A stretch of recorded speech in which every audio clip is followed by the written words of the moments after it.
Good afternoon, everybody, and welcome to the annual Walk Through Black History program. This is our 21st year.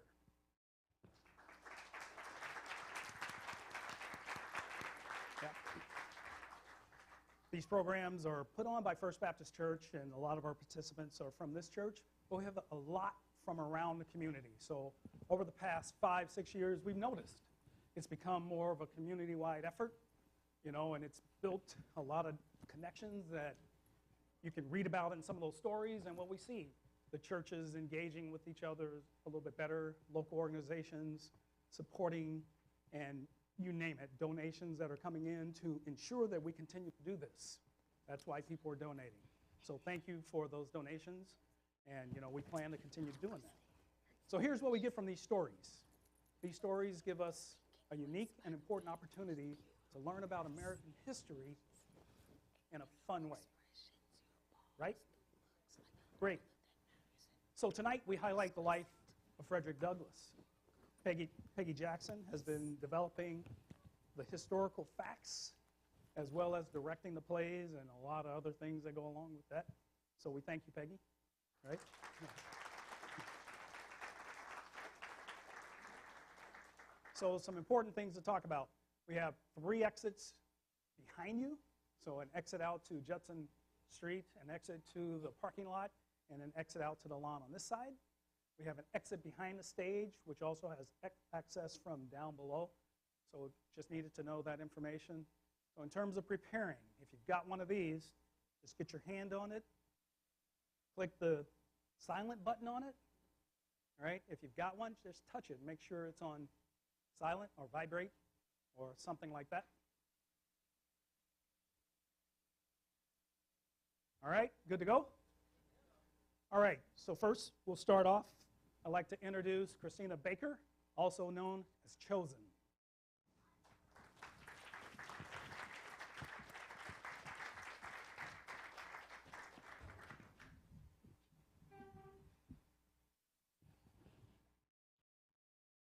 A man born without a birthday, without a name he could claim, without a single law written for his protection, and yet he rose.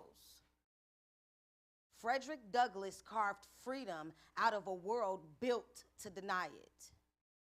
He taught himself to read when reading was forbidden. He spoke when silence was demanded. He stood when the world ordered him to kneel. He believed fiercely, stubbornly, unshakably that equality is not a gift handed down by the powerful, but a right carried in the soul of every human being. And though the laws have changed, though the chains have fallen, the struggle he named is not finished. We still wrestle with who belongs, who is heard, who is valued, who is allowed to dream without fear. Douglass warned us that a nation cannot call itself free while denying freedom to any of its people. He told us that justice must be for all, or justice is for none. So let his life be more than memory.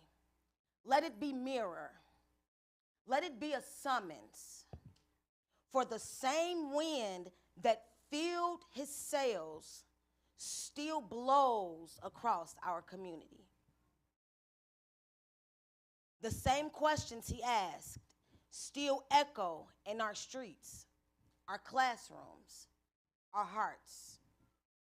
Will we rise to the promise of equality, or let it slip through our hands once again?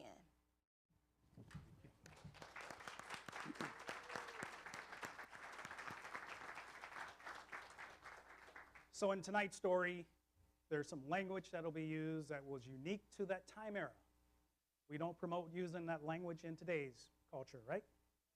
All right, and in addition, there'll be an audience participation step. So be ready to engage when that happens. All right? Let the story begin. Please welcome the narrator, Lindsay Ryder. Get him.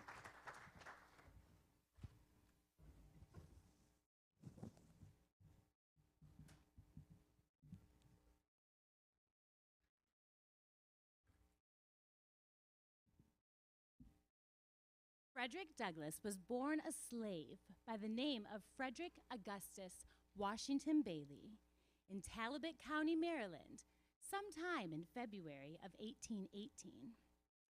He was the son of Harriet Bailey, one of the 5 daughters of Miss Betsy Bailey, and his father was rumored to be his mother's white slave owner. From 1840 until 1895, Douglass became a national leader of the abolitionist movement in Massachusetts and New York, and gained fame for his speeches and incisive anti-slavery writings. He began his public abolitionist career 2 decades before America would divide and fight the Civil War over slavery, a war he openly welcomed. As a child, Frederick was recognized for being remarkably intelligent, quick-minded, and having a drive to learn. He displayed intelligence far that exceeded his years. The overseers and the masters started to notice his curiosity and him being hungry for knowledge. This concerned them and caused them to treat him differently, because the slave owners understood that if an enslaved child was curious and wondering, it would only lead into an adult male who resisted slavery. Frederick's intellect was so obvious that the slave owners tried to suppress it, and others quietly encouraged it. As an adult, Frederick was a radical and independent thinker who could both be loved and condemn his country. He was one of America's fiercest critics, exposing the nation's hypocrisies while demanding it live up to its ideals. Some have tried to portray him as favoring a limited government, but Douglass made his position unmistakable. I am a Republican, black, dyed-in-the-wool Republican, the party of freedom and progress. This made sense that his loyalty stood with the Republican Party during this era because, of course, the Republican was founded in 1854 to stop the expansion of slavery. Douglass believed deeply in self-reliance, yet he also insisted that only a strong, active federal government could end slavery, defeat the Confederacy, protect black citizens, and enforce the rights promised during the Reconstruction. In his famous 1852 speech, "What to a Slave is the 4th of July?" he reminded the nation that it proclaimed all men are created equal, while still clinging to slavery. For Douglass, equality required more than words. It required a government willing to act.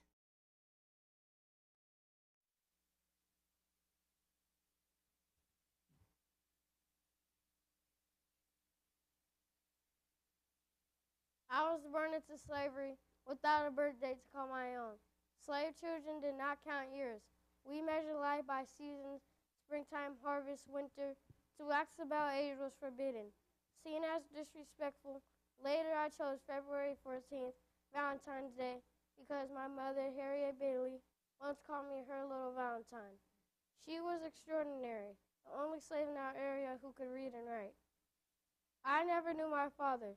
Slavery erased such ties, and through whispers said he may have been my mother's master. I grew up without him. My earliest memories are hazy, but they begin with my grandparents, Betsy and Isaac Bailey. My grandmother was known as a nurse and a fisherwoman, skilled at weaving nets for fishing, too old for field labor. She lived in her own cabin and cared for children. And all my sisters, Sarah, Eliza, Kitty, Ariana, my brother Perry, and cousins. Separation from parents was the core costume of slavery. My mother was hired 12 miles away after a long day's toil. She would walk the distance to see me. She arrived at night, weary but determined, and left before dawn to return to her work. Those visits were brief, fleeting, yet they remain etched in my heart. That was proof of her love, even in a world that tried to deny us family. So my childhood was shaped by seasons and by my grandmother's care, and by the rare, precious moments with my mother. These fragments of memories are the foundation of who I became.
Later on, Frederick would learn a heartbreaking truth about the cabin that he had always believed belonged to his grandparents.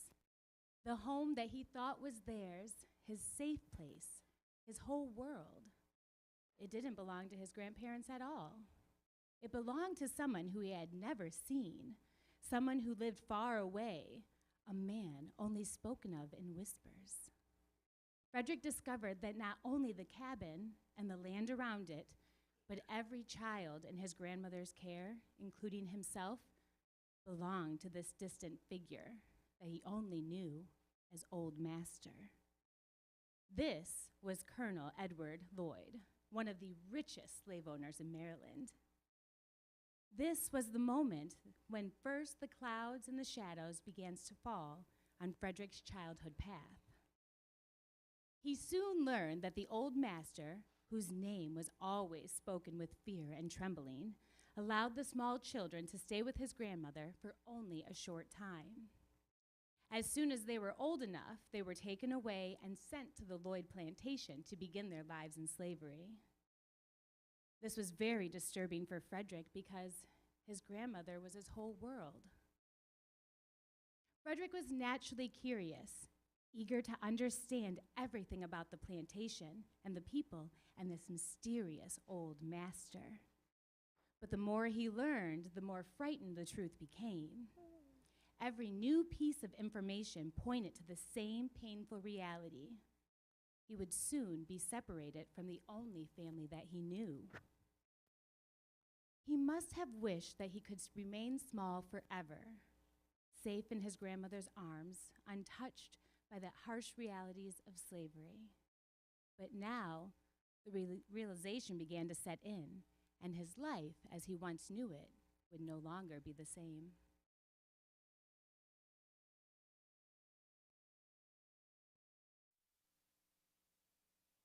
Grandma, who planted all the pretty flowers in the woods? Well, baby, God did. God created everything. The trees, the animals, the sun, the moon, and the stars. He even created you and me. And now God put man in charge of the earth. So it's our job to take care of it and each other. And God loves us so. So we're supposed to love each other and all his creations. Did God make some people better than others?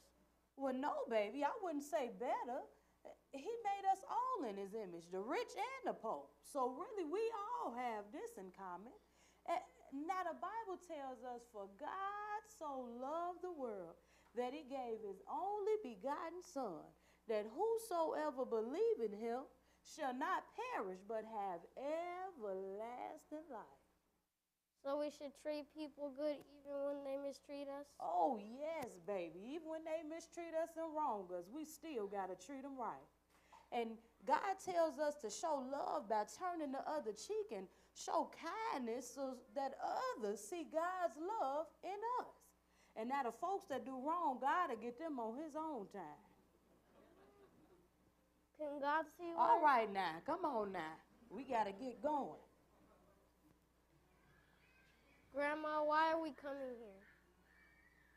You're just so full of questions today.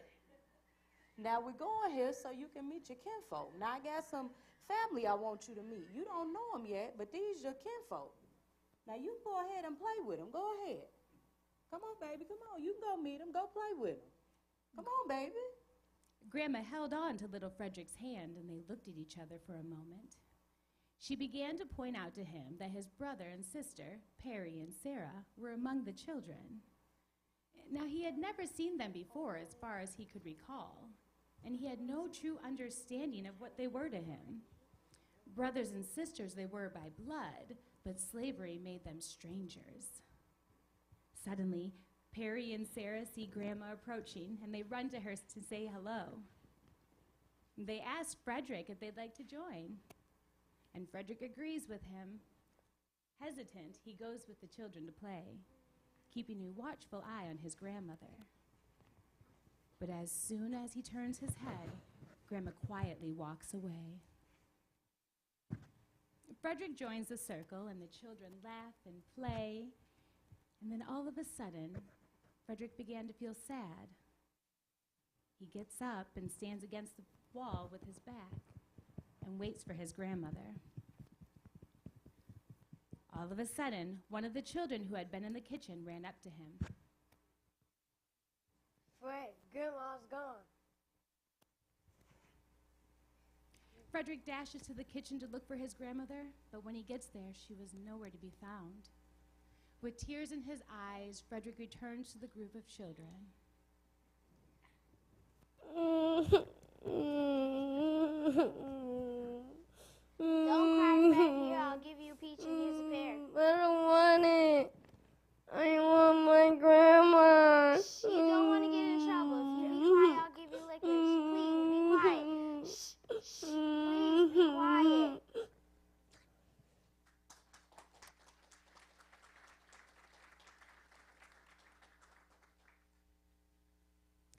Frederick had never been deceived before, and when his grandmother left him at the Lloyd plantation, he felt sadness, anger, and a deep sense of abandonment. After a long, confusing day, he cried himself to sleep, hoping that morning would bring him comfort. This was his first true lesson in the cruelty of slavery. He had been brought to the Lloyd estate, one of the richest families in the Maryland slaveholder plantations. The Lloyds owned more than 1,000 enslaved people and over 20 farms. Their grand house mansions symbolized their wealth and power. Soon, Frederick became part of the Kitchen family, a place he later described as both a playground and a prison, beauty mixed with brutality. Too young for field work, Frederick did small chores, driving the cows, keeping the birds out of the gardens, and running errands. Even in his early years, he saw the harsh treatment slavery shown. Captain Anthony oversaw the enslaved people, and food was handed out by Aunt Katy, who often favored her own children and left the others to starve. One afternoon, after upsetting Aunt Katy, Frederick was denied bread while the other children ate. Hungry, he roasted an ear of corn in the ashes, and at that moment, his mother appeared. He had told her what had happened, and she looked at him with both pity and anger. She replaced the corn with a ginger cake and scolded Aunt Katy. And for a brief moment, Frederick felt loved and protected. But his mother's visits were rare, and by the time he was 7, she had died, leaving him with only a few treasured memories. In this harsh world, small acts of kindness meant everything. And Miss Lucretia, the first white woman to show kindness and compassion, treated his wounds and sometimes gave him bread. When hunger drove him to sing, he was rewarded with delicious food. Later, Frederick was sent to Baltimore to live with Sophia Auld, the wife of Hugh Auld. Sophia welcomed him warmly, dressed him in clean clothes, and treated him with affection. For nearly 2 years, she cared for him almost like a foster child. She had never owned slaves before, and her innocence allowed Frederick to feel, for the first time, like part of a family. She even began to teach him the alphabet, planting the first seeds of literacy. But this kindness could not last.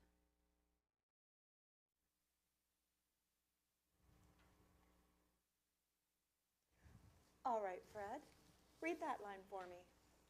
A, B, C, D, E, F, G, Very good. Try that next one.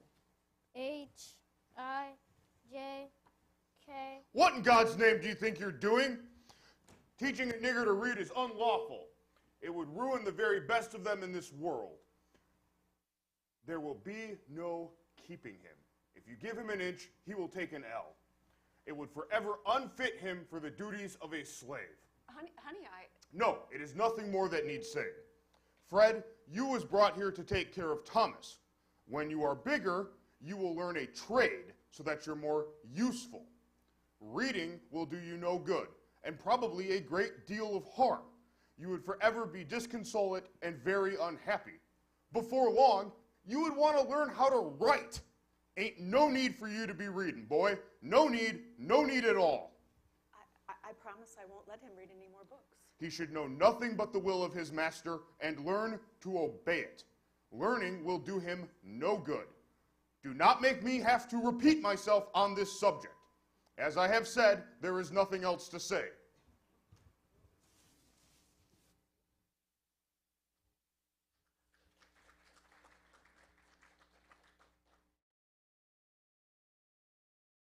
Sophia Auld was kind at first. She had not learned the harshness expected of a slave owner. And as she began to teach Frederick to read, she was truly unaware of how powerful this gift would become. For Douglass, literacy opened his eyes to the cruelty of slavery and the mindset of those who enforced it. He remembered her reading from the book of Job, whose words of suffering echoed with his own feelings. Reading became his greatest treasure, a source of strength, courage, and hope. As time went on, Sophia changed. Once gentle, she grew strict and angry whenever she saw Frederick with a book. Their early warmth turned to conflict. He sought knowledge, and she demanded obedience.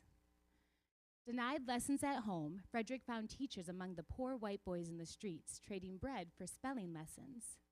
They told him that slavery was wrong and that he deserved his freedom, this strengthening his determination. Between the ages of 10 and 14, Frederick grew physically strong, but emotionally wounded. Sophia's shift from kindness to cruelty left him feeling betrayed. He struggled with anger, despair, and even thoughts of ending his own life. Relief came through the words and through the faith of Charles Lawson, a praying man who encouraged him and told him, "God has great work for you to do." Lawson gave him hope and a renewed desire to learn. On January 1834, Frederick was sent to live with Edward Covey, a man known for breaking enslaved people. Covey worked Frederick endlessly, whipping him weekly and using trickery to crush his spirits. Those first 6 months were the worst of Frederick's life. Covey forced the enslaved to work in all types of weather: heat, cold, rain, snow. At first, Frederick resisted, but Covey's brutal discipline eventually broke him. His energy faded, his desire to read disappeared, and the spark in his eyes went out. In the darkness, Frederick questioned, how could God allow such suffering? Yet, instead of losing faith, he reasoned that if God existed, God would help him become free. And from that moment on, he believed freedom was only a matter of time. One August day, Frederick collapsed from exhaustion and ran barefoot through the thorns and mud to Thomas Auld's house, begging for protection. Bloodied and desperate, he pleaded for mercy, but Auld sent him back. At Covey's farm, Frederick found brief comfort with Sandy Jenkins, who cared for his wounds and encouraged him. But when Monday came and Covey tried once more to tie and whip him, Frederick resisted. This time, he fought back.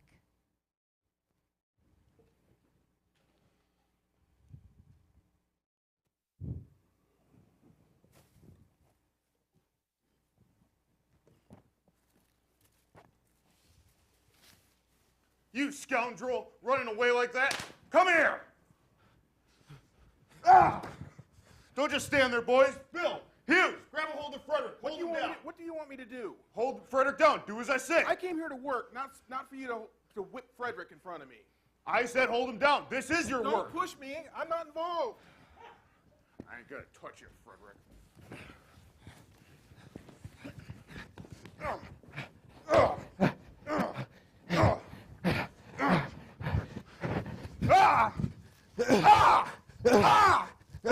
No more, Covey! No more! You scoundrel. Get to your work.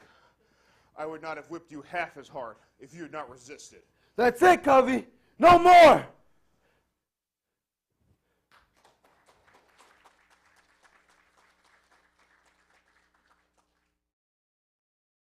Covey was surprised that Frederick fought back, and he did not admit defeat that day.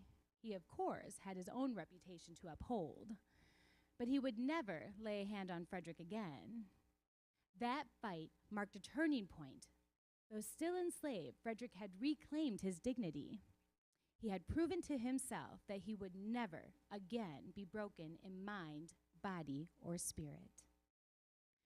Frederick Douglass's fight for freedom as a teenager was marked by his determination to escape the brutality of slavery. Despite the challenges and dangers, Douglass' intelligence led him to take significant steps towards freedom. His experiences with violence and the dehumanizing treatment of the enslaved individuals were profound, but they also fueled his desire to seek a better life. Douglass's journey from an enslaved child to a national leader in the abolitionist movement is a testament of his strength and commitment to the cause of freedom. Unlike Thomas Auld, who had agreed with Covey's beating, Hugh Auld stood up for him, unfortunately without success in local courts. The Aulds then brought him back to Baltimore and put him to work in the shipyards. Hugh hired Frederick as a caulking apprentice, and within a year, Frederick was able to be hired out at the highest wage for an experienced caulker. But Frederick soon found out that the more freedom he had, the more disconnected he felt. From that time on, Frederick had his mind set on escaping. He was able to convince Hugh to let him move out and work on his own, committing to pay Hugh weekly no matter how much work he had. And by August, Frederick had stretched his privilege and lost the agreement. He then set his mind to flee later that year on September 3rd, 1838. That same year, Frederick met Anna. He still went by the surname of Bailey, and she by Murray. It was said that they possibly met sometime at a church. Anna was the first of her siblings to be born free after her parents were released from slavery. She was financially prepared to start a life with Frederick, but first he needed his freedom.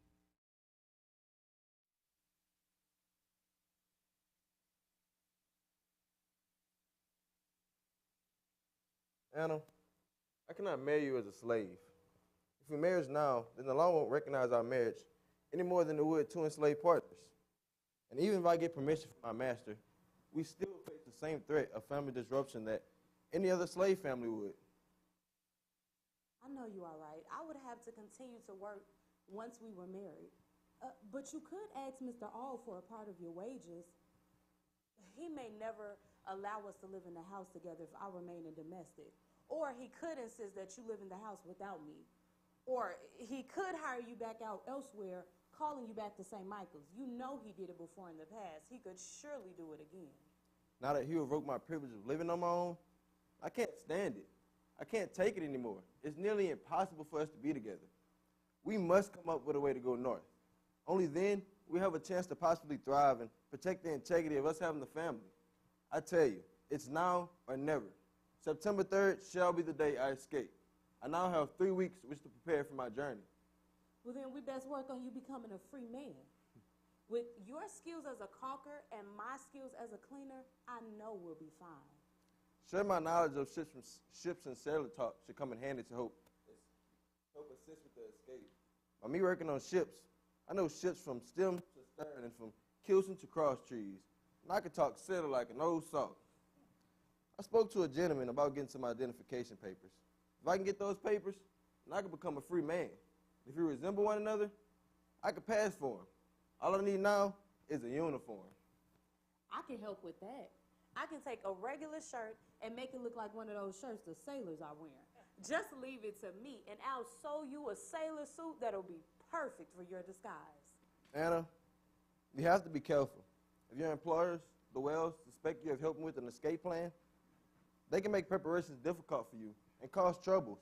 You could be arrested or fined for aiding a fugitive. I told you what happened to me last time I tried to escape. I was caught and arrested. My owner, Thomas Auld, considered selling me down to the deep south. But his brother, Hugh Auld, my former master from Baltimore, he argued against it. Because of Hugh Auld's intervention, I was sent back to Baltimore instead of being sent to those brutal plantations. And I think that saved my life. Anna, if I get caught this time, Lord knows what might happen to me. Then you best not get caught. Frederick, we have God on our side. And this will be a joint venture that we will take on together so that we can create a life in which we could have a chance to thrive. And with the money that I have saved up and the furniture that we can sell, I know we'll be fine. And Frederick, I'll be right here waiting for you. I know that this will work.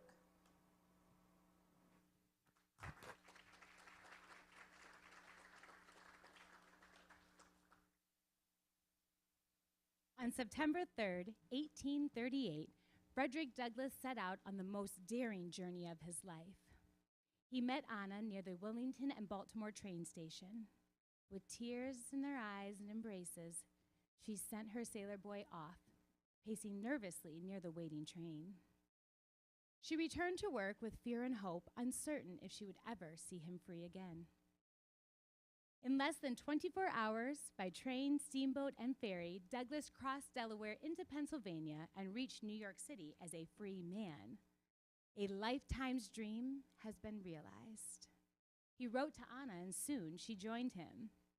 They married on September 15th, 1838, and quickly left the city to avoid slave catchers, settling in New Bedford, Massachusetts, a thriving, free Black community where they could build a safer life together. Their beginnings were modest. Anna's steady income from domestic work supported them while Frederick struggled to find employment. Racial prejudice kept him from skilled caulking jobs that he had already mastered in Baltimore. So he labored at shipyards, shoveling coal and hauling. Anna managed the household, budgeted their mere finances, and raised their growing family. Her resourcefulness and protection gave Frederick the time to read newspapers, speeches, essays, and the Bible, shaping his vision of himself as both a free man and a voice for others still enslaved. In New Bedford, Douglass encountered an organized an abolitionist. He devoured the Liberator, William Lloyd Garrison's newspaper, whose fiery language struck him like scripture. It denounced slavery without compromise, exposed the hypocrisy of church and state, and demanded that complete emancipation happen. Douglass admired Garrison, placing him and his paper in his heart, second only to the Bible. The message was clear. Prejudice was rebellion against God, and slavery was a sin. Meanwhile, Anna's unwavering support created the foundation for Frederick's growth. She kept the home strong while he began to find his public voice. And in 1841, at an anti-slavery meeting on the Nantucket Island, Douglass attended with no intention of speaking. He was shy and wary of exposing his past. When invited to share a few words, he rose. Apologizing for his ignorance, he reminded the audience that slavery is a poor school for both intellect and heart. That moment marked the beginning of his career as an orator and an abolitionist. From escape to freedom, from Anna's strength to Garrison's inspiration, Frederick Douglass had begun the journey that would make him one of the greatest voices against slavery.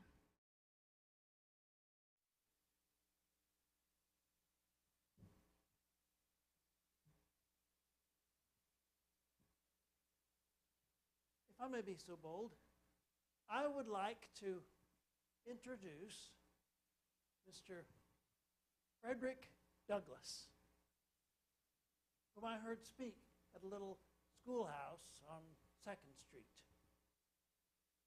Mr. Frederick, if you would share with us some of your impressions of all that you had to endure as a slave. Sir. Friends, I stand before you, a man once held in bondage. I come not with the learning of schools, nor with the excellence of speech that others here possesses. I speak only what I know and what I have lived. I was born a slave on the eastern shore of Maryland. I cannot tell you the year I was born, for it was not written for me. Like the horse or the cow, I was a piece of property, not a child to be remembered. I felt the lash upon my back. I've seen my own blood drip to the earth beneath the stroke of the overseer's whip. I've seen mothers torn from their children, husbands sold from their wives, families sundered as a stick broke into two. I've known hunger that gnaws, cold that stiffens the limbs, and fears that never sleeps. When I was a boy, a kind mistress began to teach me my letters, and her husband forbid it, saying, if you teach them how to read, there will be no keeping them. Those words sank deep into my heart. From that moment, I understood the pathway from slavery to freedom. And so, I learned how to read secretly. The more I read, the more I understood the cruelty of the system that bound me. I learned that the slaveholder's power is built upon the ignorance of the slave. And so, I stand here today because I took my liberty into my own hands. I fled. I left behind a bondage that only promised the grave. Left behind a mother I hardly knew. Brothers and sisters whose fate I still tremble to consider. But I stand here today, not asking for pity, but justice. Not for me, but for the millions still bound in chains as I once was. I ask you to look at me. I ask you to hear in my speech the proof that the slave is a man with thoughts, a man with hopes, a man with a soul that feels the sting of wrongs and the joy of freedom. I am but one, but there are millions whose lips are sealed by the whips, whose stories may never be told. If my voice can speak for them, then let it speak. Thank you for listening to me. A stranger, once a slave, now a man among men. And I pray that the day may come when no man may call another his master.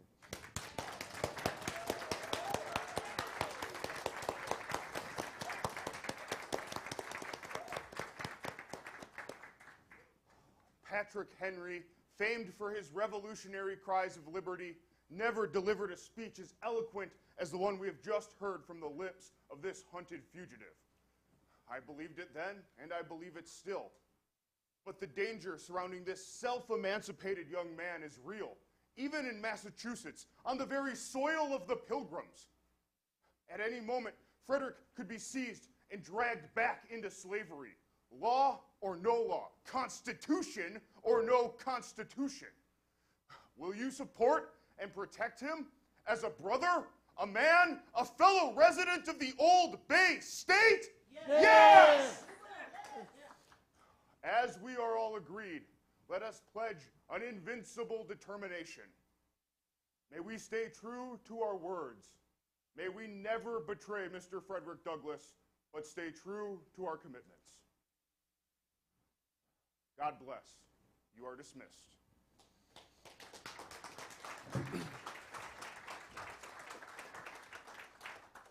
Mr. Douglass, you have a great gift. Thank you, Mr. Garrison. Say, you never received any education? No, sir, can't say I have. Not even after you escaped? No, sir, I've been teaching myself ever since I was a youngster. You are amazing. Mr. Coffin and I have been discussing you joining us. Mr. Douglass, could you be persuaded to consecrate your time and talent to the promotion of the anti-slavery enterprise? Though I'm deeply honored, it's been scarcely 3 years since I've left slavery. I'm still uncertain of my abilities. Public attention could expose me to my former master, put my family in danger. The road before me is wholly untraveled, and I'm afraid my efforts may bring more harm than good. Sir, I must say you are the foremost spokesman of the slave community. You are the one who can truly tell their story.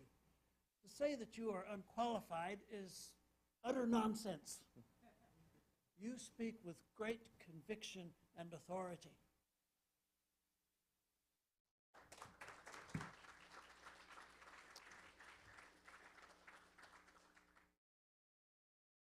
Frederick Douglass did not leap eagerly onto stage.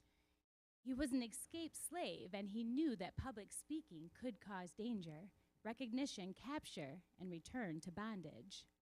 Yet, Anna, his wife, urged him on. She believed in the power of his story and the necessity of his voice. With her encouragement, Frederick accepted, and thus his career began as an abolitionist speaker. While Frederick traveled across the North, Anna kept the household running. She worked tirelessly behind the scenes. Her role was invisible to history, but it was the foundation of his success.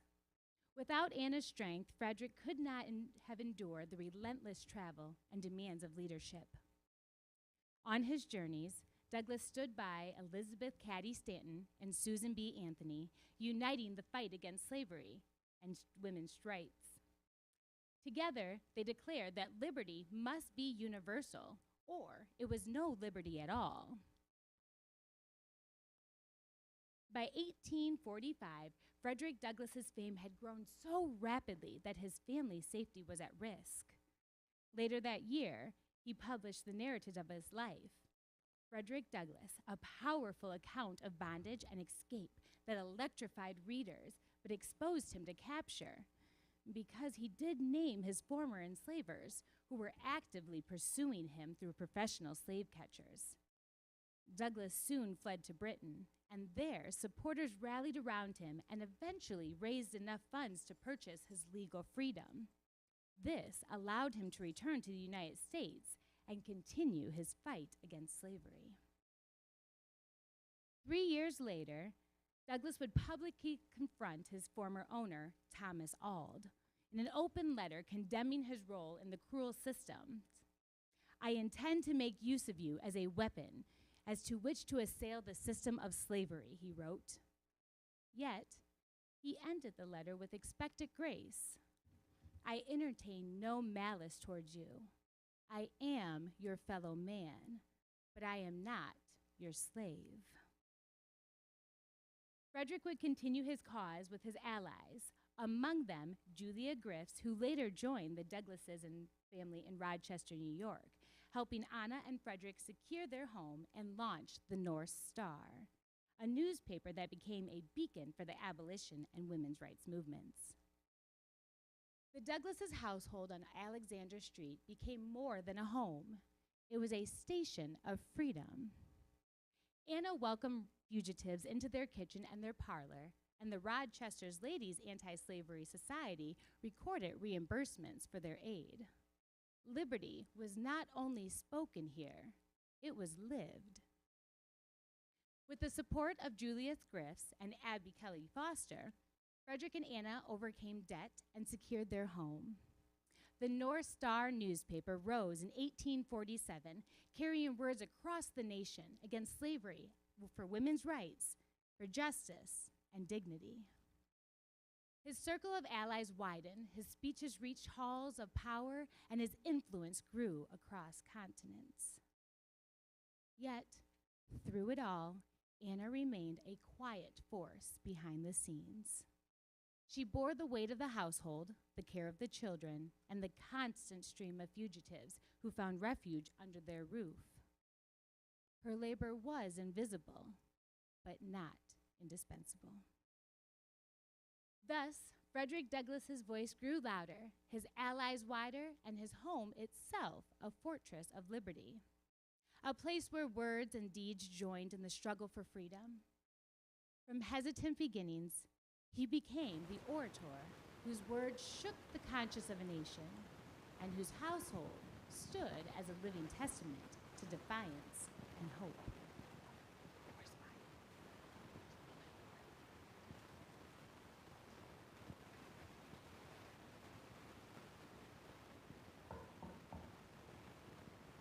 I'll get it.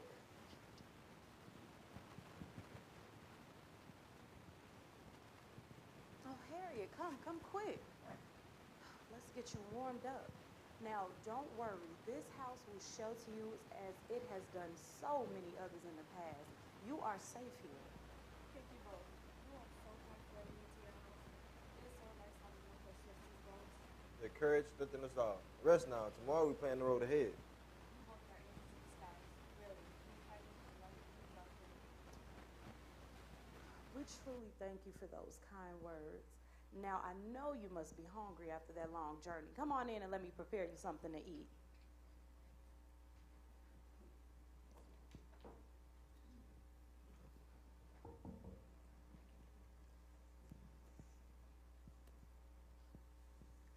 Ladies, please join us. Thank you.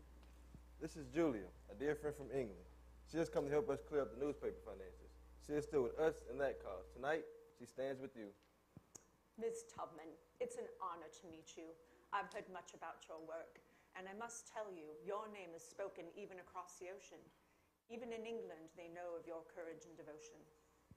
Well, thank you, Miss Julia, and let them know that I am just a woman who walks at night, leading others towards the dawn.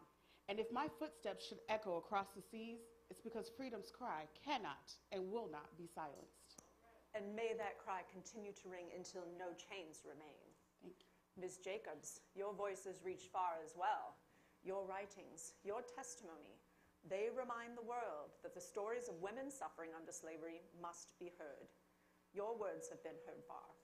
To speak was painful, but silence was worse. If my words carry across the seas, then perhaps they carry hope too. They do. Women's voices in slavery are as vital to the cause of freedom as any sword or speech.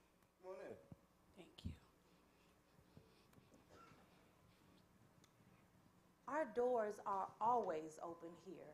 And Harriet, each journey you make and each refuge you find strengthens the cause. And each refuge is a step towards freedom. Your home is a fortress against despair. Freedom is fragile, but together we hold it fast. Anna, your strength keeps this cause going. And Frederick, your words, your courage, it stirs the nation. My work is nothing compared to what you do. Harriet, I speak, but you're out there leading many souls to freedom. What you have done have been witnessed by a few, footsore, tired, bound men and women who follow you to freedom. Child, I am just an old lady who loves walking the great outdoors at night. The midnight skies and the stars are a witness to your devotion to freedom and your heroism. Thank you.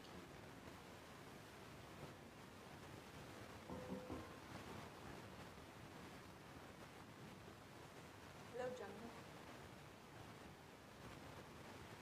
For your keeping, Ms. Douglas. Your house fuels the fight as surely as any rifle. Who the Lord is surely blessing today. We have a house full. Thank you, Mr. Brown. This will feed so many mouths and really help toward the cause. Now, come on in. Let me introduce you to everyone. Everyone, this is John Brown and Shield Green. Hello, everyone, and thank you, Mr. and Mrs. Douglas, for opening up your home to us. Come on in. Please sit. Now, everywhere I go, I hear folks talking about John Brown. Well, John, they said you freed over 100 slaves. Is that true? Ms. Tubman, I'm just trying to free enslaved people in those areas where forced labor is still in practice. And Frederick, it's several hundred that we have freed. And we escaped just in front of the puzzle. I'm just doing what's necessary. John, your zeal is fire. Fire must be guided, lest it consume all. Then let it burn where it must. Shields Green will join me. Yes, as you all know, I fled slavery once, and I make this promise I'll fight so no one must ever flee again.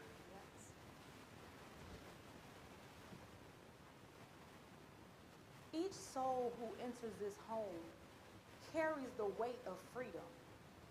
Our home is no longer only ours. It now belongs to the cause. And none of this would stand without you. Anna, you're the keeper of the flame.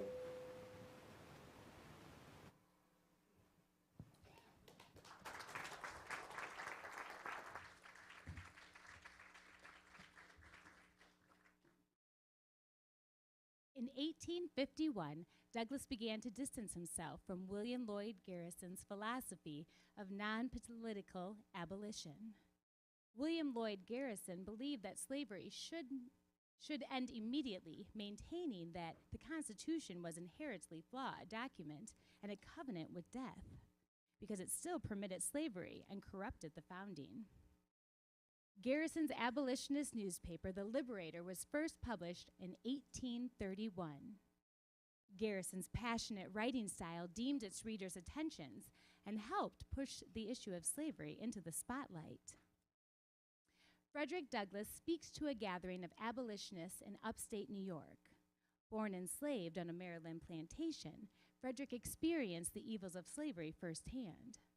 In his speech made on July 5, 1852, Frederick points out that the promises of liberty and equality in the Declaration of Independence are incomplete as so long as the institution of slavery still exists. Garrison attacked Frederick by saying that he was disloyal to their principles. "There's roguery somewhere," he cried to Garrison in an outburst at the annual American Anti-Slavery Society in Syracuse. Frederick expressed relief at no longer feeling glued to the non-voting theory, but admitted to being pained by the controversy.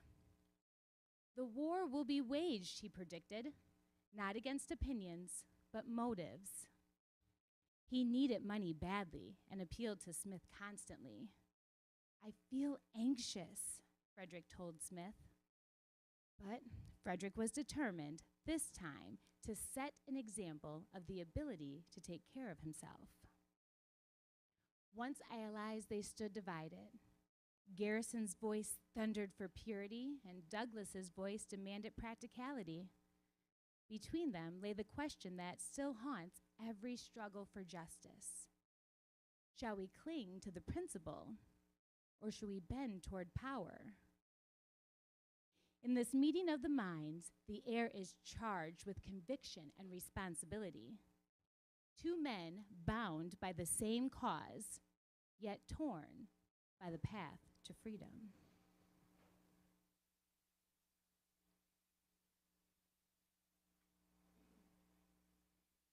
Frederick, the Constitution is a covenant with death, an agreement with hell. It cannot be used to free the slave. It must be cast aside. William, I have walked the roads, spoken to the people. I have seen their hunger for justice.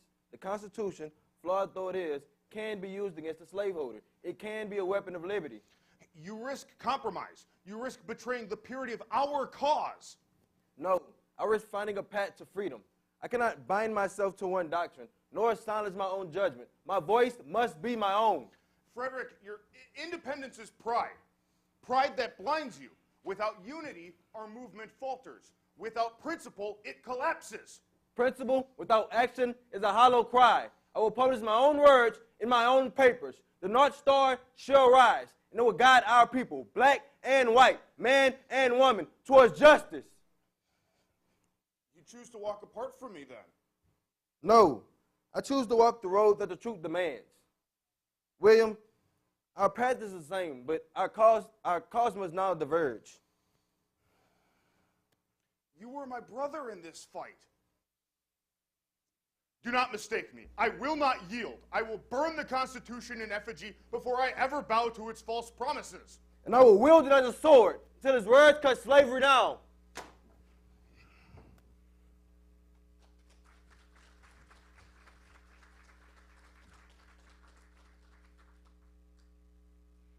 The tragic demise of Frederick Douglass's life is evident in the painful exchanges that he sometimes had with those closest to him. Men who had loved, served, and learned from one another. One was a father figure, and the other a prodigal son who shared the same life-affirming cause. Yet, words can wound, and love and anger often travel side by side.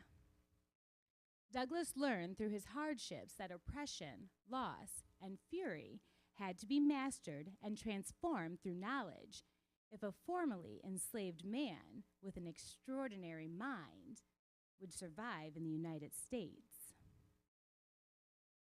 By the late 1850s, Douglass had become one of the most recognized voices in America, a man whose words carried the weight of bondage and the fire of freedom. His public success, however, masked his private struggles. His marriage to Anna Murray Douglass, the woman who had helped secure his escape, was strained by the long separations, the demands of his works, and the presence of Ottilia Assassin, a German intellect who became both a confidant and a companion. The nation itself reflected Douglass's inner turmoil. The Supreme Court's Dred Scott decision of 1857 declared that black people were not citizens and had no rights white men were bound to respect, and that Congress had no power to stop slavery from spreading. The memory of Nat Turner's 1831 rebellion, in which enslaved men rose up and killed several slaveholding families before white mobs retaliated with brutal violence, still haunted the South and fueled its fear of black resistance. Then came John Brown's 1859 raid on Harper's Ferry, an attempt to seize weapons and spark a massive slave uprising, an event that pushed the nation to the edge of the Civil War. Douglass stood at a crossroads at these storms, caught between William Lloyd Garrison's uncompromising moral purity and the Republican Party's more political path. In 1859, Anna's death deepened his grief, just as the nation moved towards collapse. By 1861, the Civil War had begun, and Douglass's voice became more urgent than ever. Ottilia remained close, urging him to continue speaking not only for the enslaved, but for the conscience of the nation. After the war, Douglass continued to travel and speak about the meaning of freedom.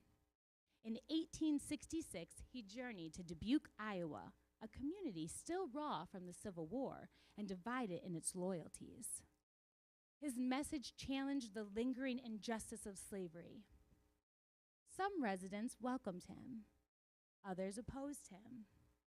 Abolitionists and sympathizers filled his audience, while pro-slavery voices created tension and hostility. When Frederick Douglass rose to speak in Dubuque, he carried with him the weight of his reputations, the scars of his personal loss, the memory of the rebellion, and the fragile hope of a nation struggling to rebuild. His words were more than a speech. They were the living testimony of a man who had endured bondage, betrayal, and war, and who now stood before America to remind them of its unfinished promise of freedom.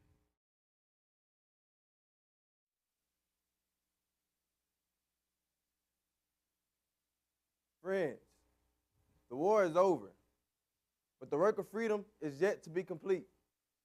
The Union has been preserved. But what does it profit this nation if millions of its people are still without rights of citizens? Reconstruction must be more than a rebuilding of states. It must be the rebuilding of justice. We're told by many that the reconciliation requires pardon, that the South should be swiftly restored without change. But I say to you, if slavery is a disease, then justice must be the cure. To restore the old order without securing liberty is to mock the sacrifice of those who died and bled for the Union. The freed man has earned his place in this republic. He has tilled his soils, built his roads, fought in his armories, shed his blood beneath his flag. Shall he now be told that liberty only means freedom from chains and not freedom to vote or freedom to shape the laws of which he lived? No. A man without a ballot is a man without power. And a race without power is a race without protection. The Constitution, once the slaveholder's shield, must now become the freedman's sword. The principle of the Declaration of Independence, liberty, and equality must be extended to all, or it is but empty words. Reconstruction must be favorable, not only among the states, but to the people who inhabit them. I call upon the Republican Party, upon the Congress, upon the conscience of this nation, secure the rights and suffrage of the black man. Without it, freedom is a shadow. With it, freedom is substance. The destiny of this republic depends upon whether it has the courage to make liberty real. Let us not betray the promise of the war. Let us not waste the blood of heroes. Let us build a union where every man, regardless of his color, stands equal before the law, and where every ballot is a true emblem of liberty. Only then shall Reconstruction be worthy of its name.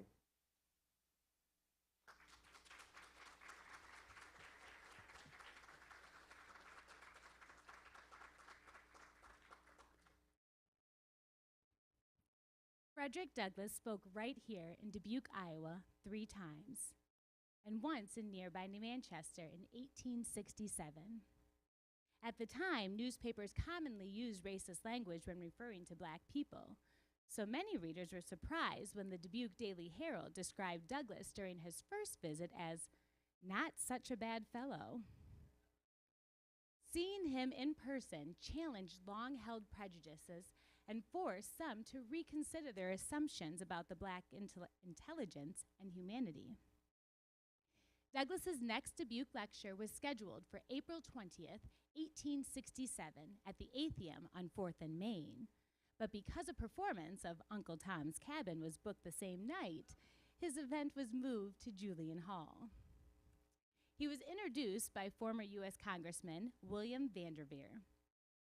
The Daily Herald disagreed sharply with Douglass's warning that the nation faced another crisis under President Johnson, calling him a farce. Still, the paper admitted that Douglass's presence helped dispel some of the local prejudices. Douglass returned to Dubuque on March 3, 1868, delivering his lecture, Self-Made Men. His third and final appearance in the city came on March 1st, 1869, when he spoke on William the Silent. This time, the Dubuque Daily Times offered a harsh review, saying Douglass excelled when speaking on subjects close to his own experience, but as a historical lecture, he was not a success. President Johnson had vetoed the Freedmen's Bureau Bill on February 18, 1866, 2 months earlier. The nation was now speaking about the impeachment of the president. The Dubuque Daily Herald, a local Democratic paper, and anti-Lincoln during the war and anti-Reconstruction after the war, had sarcastic when they wrote about Douglass's first visit on the front page of the April 21st, 1866 edition. The paper made sharp jabs targeted at the local progressive white Dubuque citizens just as much as it did Douglass. In the turbulent years after the Civil War, Frederick Douglass remained a towering figure. He had urged African Americans to fight for the Union, sending even his own sons into battle. He met with President Lincoln to press for emancipation and equal rights. For Douglass, the war was not only about the Union or the states' rights, it was the great struggle to end slavery forever. In his later years, Douglass made his home at Cedar Hill in Washington, D.C. There, he endured the personal loss of the death of his wife, Anne Murray Douglass, in 1882. 2 years later, he married Helen Pitts, a union that stirred controversy but reflected his lifelong belief in equality. Through grief and change, Douglass never wavered in his devotion to justice. He became the most photographed American of the 19th century, deliberately shaping his image to defy racist stereotypes. He served on the Howard University's Board of Trustees, mentored young activists like Ida B. Wells, and spoke against lynching and exclusion wherever he found it. His voice carried into every corner of the nation, reminding America of its unfinished promise. On February 20th, 1895, Frederick Douglass suddenly died at Cedar Hill after attending a women's rights meeting. His wife, Helen Pitts, preserved his legacy, founding the Frederick Douglass Memorial and Historical Association. Cedar Hill itself became a National Historic Site, and his papers, letters, speeches, and personal documents were safeguarded for future generations. Today, you have walked beside a man who refused to be defined by chains. Frederick Douglass shared his vision for America's rebirth based on equality, acceptance, and liberty. He traveled thousands of miles to share his hopeful dream with America. He warned against those who said that the United States was already doomed. The overthrow of the Reconstruction and the rise of the Jim Crow legislation signaled that many white Americans did not want to extend equality to all people living in the United States. His life reminds us that struggle for equality is never finished. He rose from bondage to challenge a nation, insisting that freedom must belong to all or it belonged to none. His courage, his voice, and his unshakable belief in human dignity still call to us today. As we leave his story, we are reminded that the work he has begun is now ours to carry forward. To stand, to speak, and to ensure that the promise of equality is not merely remembered, but fulfilled. His words and his example continue to remind us that freedom is never finished. It must be claimed, defended, and lived.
that a great story?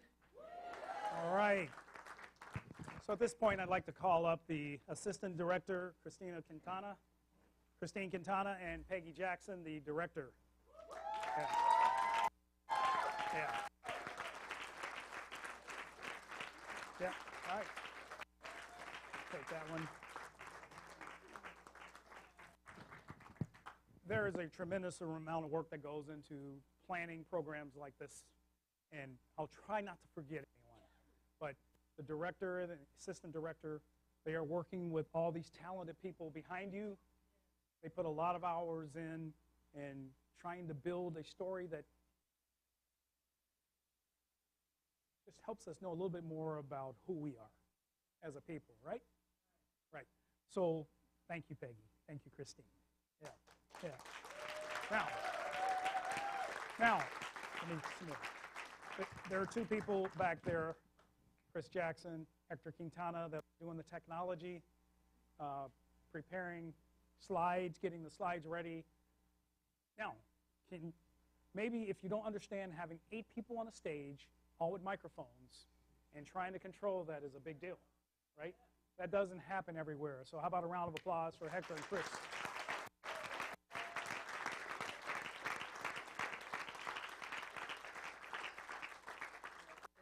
The stage crew behind us, the scenes don't change without them, right?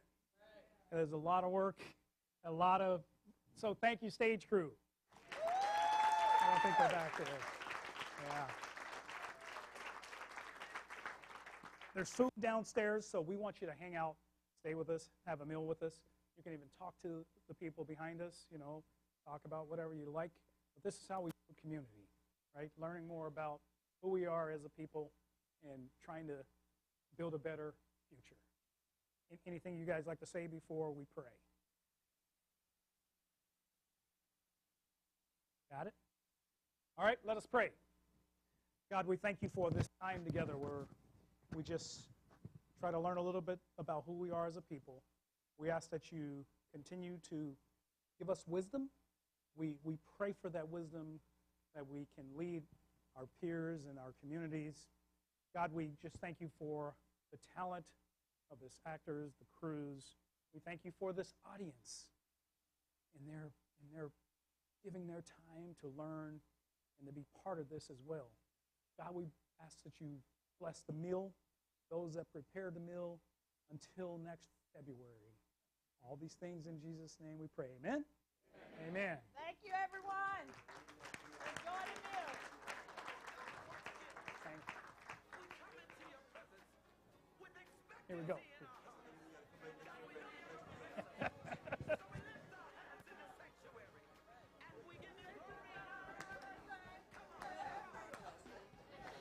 Hey.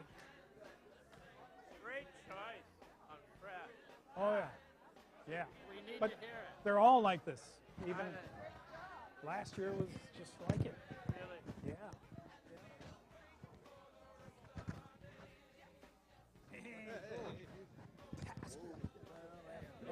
All right.